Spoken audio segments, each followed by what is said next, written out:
Welcome to our channel. Today we how to optimize Notion for workspace organization, quick tutorial step by step clearly. To optimize Notion for workspace organization, open your Notion app or website. Begin by creating a new page for your main workspace. Use the template feature to select a layout that suits your needs. Add a database table to manage tasks, projects, or notes. Label the database clearly for easy identification.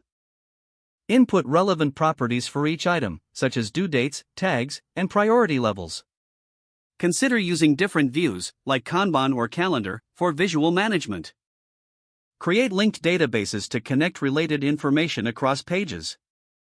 Organize your pages hierarchically, placing important entries at the top. Utilize the sidebar to create quick access links to frequently used pages. Incorporate emojis and icons to make navigation visually appealing. Take advantage of the toggle feature for concise information display. Set up reminders and notifications to keep track of deadlines. Regularly review and clean up outdated or irrelevant content. Experiment with various widgets or integrations to enhance functionality. Personalize your workspace by choosing a color scheme that resonates with you. Collaborate by sharing pages and inviting teammates to contribute. Document best practices for using your Notion workspace effectively. Stay consistent with naming conventions to maintain organization. Explore and use Notion templates created by other users for inspiration. Periodically assess your workspace to ensure it meets your evolving needs.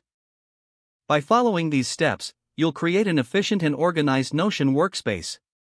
If the page does not load, refresh the browser or try again in a private or incognito window. Make sure you are using the correct email address, then retype it carefully to avoid small typos. If your password is not accepted, use the reset option and create a new strong password you can remember. Check your spam folder for verification or security emails, then complete any requested confirmations. Enable two-factor authentication if available to improve account security and reduce unauthorized access risk. After signing in, review your profile details so your contact information and settings are accurate and current. Don't forget to like this video and subscribe to our channel for more step-by-step tech guides.